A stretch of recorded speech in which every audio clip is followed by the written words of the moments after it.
అంటే నగ్న ఏపీ సత్యం. ఓటర్లు చాలా చైతన్యవంతమైన ఓటర్లని చెప్పుకుంటారు కదా! ఒక పక్కేమో జగన్ 5 ఏళ్ల పాలన, ఇంకొక పక్కేమో చంద్రబాబు నాయుడు 14 ఏళ్ల పాలన చూశారు. ఇప్పుడు ఈయన బటన్ నొక్కడం అంటున్నారు. ఆయన బటన్ ప్లస్ అభివృద్ధి కూడా చేసి చూపిస్తానంటారు. ఈ ఓటర్ ఏపీ ఓటర్ ఎవరి వైపు మొగ్గే అవకాశం ఉంది రేపు ఎన్నికల్లో? ఖచ్చితంగా బటన్ నొక్కడం అంటే ఆయనే ఒప్పుకుంటున్నాడు కదా. హ్మ్. మిగతా వ్యవస్థలన్నీ కుప్పకూలాయి. ఓకే. నేను ఇక్కడ నొక్కుతున్నాను, అక్కడ ఏదో పడిపోతా ఉందని ఆయన అనుకుంటున్నాడు. హ్మ్. కానీ ఏ విధంగా ఫీడ్బ్యాక్ మెకానిజం లేదని చెప్పాను. 300 యూనిట్లు ఎక్కడ గాలాయి, ఈ డబ్బులు ఎక్కడికి పోతున్నాయి, అవును. ఎవరికి పోతున్నాయి, అసలు ఈ ఇసుకలో ఎంత జనం ఇబ్బంది పడుతున్నారు, 300 ఈ కరెంటు ఛార్జీల వల్ల ఏ విధంగా ఇబ్బంది పడుతున్నారు, ఇసుక ధరల వల్ల ఏ విధంగా ఇబ్బంది పడుతున్నారు, ప్రభుత్వ స్కూళ్ళల్లో ఉత్తీర్ణత శాతం ఏ విధంగా లేదు, ఆరోగ్య సూచికలు ఏ విధంగా పడిపోతున్నాయి, డిపార్ట్మెంట్లలోనే వ్యవస్థలు కుప్పకూలాయి, తర్వాత స్థానిక సంస్థలు మొత్తం నిర్వీర్యమైపోయి జీరో అయిపోయి కనీసం మురుక్కాలు లేని పరిస్థితి ఇదంతా ఉంది. ఏ విధంగా పబ్లిక్ దీన్ని ఒప్పుకుంటారు? కనీసం ఒక రోడ్డు, ఒక మురుక్కాలువ లేని పరిస్థితుల్లో ఉన్నప్పుడు ఏ విధంగా ప్రజలు ఈ పార్టీని ఆదరిస్తారు? చాలా గుమ్మనంగా ఉన్నారు ప్రజలు. మాట్లాడితే మీరు చూశారు కేసులు, వాళ్ళ మీద బీభత్సంగా అసలు కేసులు, అవును. ఎవరైనా ప్రొటెక్ట్ చేస్తే కేసులు, ఇవన్నీ ఎందుకు? లేదా అటాక్స్, వాళ్ళ మీద దాడులు వీళ్ళు చేయడం, ఆ భయానక వాతావరణం ఉంది కాబట్టి ఎవరు బయటపడని పరిస్థితి మెల్లమెల్లగా మీరు చూస్తున్నారు. ఓకే. వస్తున్నారు ప్రజలు. ఇందాక నేను చెప్పినట్టు పెన్షన్లు ఇవ్వాలంటే కూడా మంచాల మీద తీసుకుపోయి ఒక సినిమాలో చిత్రీకరించే విధంగా చేయడం, ఇవన్నీ ప్రజలు గమనించారు, తేడా గమనించారు. ఇక ఏదో ఒక ఛాన్స్ అయిపోయింది, ఇక ఛాన్స్ ఖచ్చితంగా ఇవ్వలేని పరిస్థితి, ఇవ్వరు ప్రజలు. నాకు గట్టి నిర్ణయం ఉంది. క్షేత్రస్థాయిలో మాకు కూడా ప్రజానాడి తెలుస్తూ ఉంది. ఖచ్చితంగా తెలుగుదేశం ప్రభుత్వం డంకా మోగించి అధికారంలో రాబోతాం. చివరిగా సార్ ఒక్క క్వశ్చన్ చెప్తున్నాం. ముస్లిం కమ్యూనిటీ రేపు ఎన్నికల్లో ఎటువైపు మొగ్గబోతుంది? ఎందుకంటే టీడీపీ కూటమిలో బీజేపీ ఉంది కాబట్టి, బీజేపీ వస్తే చాలా రకరకాల భయాలు ఉన్నాయి కాబట్టి ముస్లిం కమ్యూనిటీలో మీరు రాష్ట్ర వ్యాప్తంగా పర్యటిస్తానని చెప్పారు ఒక మీటింగ్లో. మీరు ఎలా కమ్యూనికేట్ చేయబోతున్నారు? వైఎస్ఆర్ కాంగ్రెస్ పార్టీ జగన్మోహన్ రెడ్డి గారు బీజేపీతో అనుబంధం లేదు అని ఒక్క ముస్లిం కూడా నమ్మట్లేదు. ఎవరైనా పల్లెటూరులో ఎవరైనా నమ్ముతున్నారు? మీరు చూస్తే అన్ని చట్టాలు, అవును, ఇది సిఏఏ కానివ్వండి, అవును, తర్వాత ట్రిపుల్ తలాక్ బిల్ కానివ్వండి, ఉత్తరాఖండ్లో యూసీసీ అని తెస్తే అది కానివ్వండి, ప్రతి దానికి వీళ్ళు ఆమోదముద్ర వేశారు. అవును.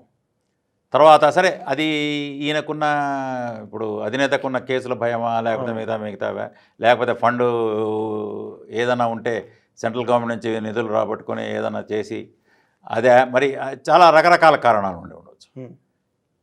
ఇది నాకున్న సమాచారం మేరకు చంద్రబాబు నాయుడు గారు ముందు ఆయన ఎందుకు చాలామంది చెప్పారు కూడా ఇది మనకు అంటే ఆయన కూడా అదే ధోరణిలో ఉన్నారు. అవును. కానీ 2 ఏళ్ల క్రితం 3 ఏళ్ల క్రితం ఉన్న ఏదో కేసుల్లో బెయిల్, పాపం మంచి మంచి అధికారులను అనవసరంగా, సరే అది ఏ విధంగా రాబోయే చరిత్ర మీకు తెలుస్తుంది. అవును. స్కిల్ డెవలప్మెంట్ కేసు అని ఒకటి, అది ఎప్పుడో 2 సంవత్సరాల క్రితం బెయిల్ తీసుకొని ఉన్నారు. ఏదో అవుటర్ అలైన్మెంట్ మార్చారనే ఒక కేసు, అది ఎప్పుడో 3-4 ఏళ్ళు నానుతున్నాయి. కరెక్ట్గా ఎలక్షన్లకు ముందు మాకు ఒక సపోర్ట్ ఉందేమో అన్న ఇదితో ఒక ప్రతిపక్షాన్ని లేకుండా చేయాలనే ప్రజాస్వామ్యంలో ఒక ఇదితో ఈయన మీద కేసులు పెట్టడం, ఈ కేసులు చూస్తే మీరు ఇసుకవి, మద్యానివి, ఇక ఈ బైజూసులు, ఇక ఇలాంటివి చూస్తే మీకు అది స్కిల్ డెవలప్మెంట్ సెంటర్స్ ఏర్పాటు చేసినవి. అవును. అంటే ఈ ముస్లిం ఓటు బ్యాంక్ ఎటువైపు మళ్ళొచ్చు దీని మీద ఉంటే ఆయన ఏమంటే, సరే ఇప్పుడు పర్దా వెనకాల పర్దా ముందు ఉన్న వైసీపీ కంటే ఇదిగోండి, ఇదిగో ఇన్ని సీట్లు మీరు తీసుకోండి, కానీ ఈ స్టేట్లో మా ముస్లింలు మేము కాపాడుకుంటాం. మొన్న కూడా 3-4 రోజుల క్రితం పురంధేశ్వరి గారి పేరు మీద 4% రిజర్వేషన్ క్యాన్సిల్ చేస్తున్నాం, దాని మీద అన్ని ఈ ఫేక్ ప్రచారాలు. అవును. ఒక్కనాడైనా వైఎస్ఆర్సీపీ పెద్దలు కానీ అధినేత దగ్గర నుంచి ఎవరొచ్చి ఒక్క నాయకుడుగా అక్కడ బీజేపీకి వ్యతిరేకంగా మాట్లాడడం నాకు చూపించండి. బల్లలు చరిచి సీఏ మీరు చేశారు కదా, కానీ ఈసారి సరే యూనిఫామ్ సివిల్ కోడ్ అంటున్నారు, అది ఖచ్చితంగా ఆర్టికల్ 25కు అగేన్స్టు, ఆర్టికల్ 29కు against, right to equality, freedom of religion against కాబట్టి ఏదో ఎన్ఆర్సీ అయితే మేము తేమని వాళ్ళ మేనిఫెస్టోలో పెట్టారు కూడా బీజేపీ. అవును. ఖచ్చితంగా మేము ముస్లింల అభ్యున్నతికి, వాళ్ళ సంరక్షణకు, వాళ్ళ హక్కుల పరిరక్షణకు కట్టుబడి ఉన్నాము అని చంద్రబాబు నాయుడు గారు ఖచ్చితంగా చెప్పారు. వీళ్ళు పరదాల వెనకాల ఉండే కంటే ఇది చాలా ఈ 4 సీట్లు మనం చేసుకోండి. ఎలక్షన్ ఒక ప్రతిపక్షం ఎలక్షన్ జరుపుకోలేని స్థితిలో వాళ్ళు ఉన్నప్పుడు ఇక ఆ వాతావరణం కల్పించింది ఇప్పుడు ఉన్న అధికారంలో ఉన్న పార్టీ. ఇక వీళ్ళకు పరదాల్లో ఉన్నారు వాళ్ళ స్వయంకృతం కోసం, లాభాల కోసం. బాబు ఈ ఎలక్షన్ చేసుకోవాలి వీళ్ళు. అసలు లేకపోతే ఒక పార్టీ ఉనికి లేకుండా పోయే ప్రమాదం, ఎలక్షన్లో పాల్గొనే లేకపోయే ప్రమాదం వచ్చినప్పుడు ఈ సీట్లు మీవి. కానీ దీంతో మేము రాజీపడం ముస్లిం హక్కుల పరిరక్షణ కానీ వాళ్ళ సంరక్షణకు. కొన్ని రాష్ట్రాల్లో ఉన్నాయి ఈ చట్టాన్ని ఉపయోగించి ఏదో ఇల్లు బుల్డోడ్ చేయడము. మాలాంటి వాళ్ళు ఖచ్చితంగా అంటే ఈయన చంద్రబాబు నాయుడు గారు ముఖ్యమంత్రి సుదీర్ఘంగా చేశారు 14-15 ఏళ్ళు. ఆయనకు కూడా అనుభవం ఉంది. ఆయన ఎప్పుడు కూడా ముస్లిం వ్యతిరేకగా ఎప్పుడు పోలేదు. ఏమి చెప్తే ముస్లింలు అది విన్నాడు. ఇక్కడ మీరు ఏం చెప్పుకోలేని పరిస్థితి, బీజేపీకి జీ హుజూర్ అనే పరిస్థితి ఇక్కడ లేదని ఎవరైనా చెప్పమనండి. ఇది ఇంకా మేలు కదా, ఓపెన్గా ఇన్ని సీట్లు మీకు ఇచ్చాము.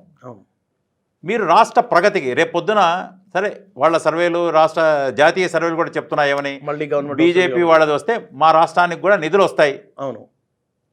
తర్వాత మేము కూడా వీళ్ళు కూడా తెలుగుదేశం కూడా వచ్చే ఆస్కారం ఉందని అన్ని ప్రజానాడి సర్వేలు అన్నీ చెప్తున్నాయి. కాబట్టి ప్రభుత్వంలో ఉన్న పార్టీతో మాలాంటి వాళ్ళు కూడా చేరితే మేము ఇంకా ఏదైనా హక్కుల పరిరక్షణ, సంరక్షణ, మైనారిటీకి ఇంకా బెటర్గా ఏ విధంగా సర్వీస్ చేయవచ్చు, కొన్ని చట్టాల వల్ల కానీ కొన్ని చర్యల వల్ల కానీ మనం మైనారిటీలకు ఇంకా మెరుగ్గా చేయవచ్చు అని నాలాంటి వాళ్ళం వచ్చాము. అది ఇప్పుడు చంద్రబాబు నాయుడు గారికే చాలా అవగాహన ఉంది. మేము కూడా చెప్పవచ్చు. అందుకోసం నేను ఎక్కడ కంటెస్ట్ కూడా చేయట్లే, ఏ కాన్స్టిట్యున్సీ తీసుకోవట్లే.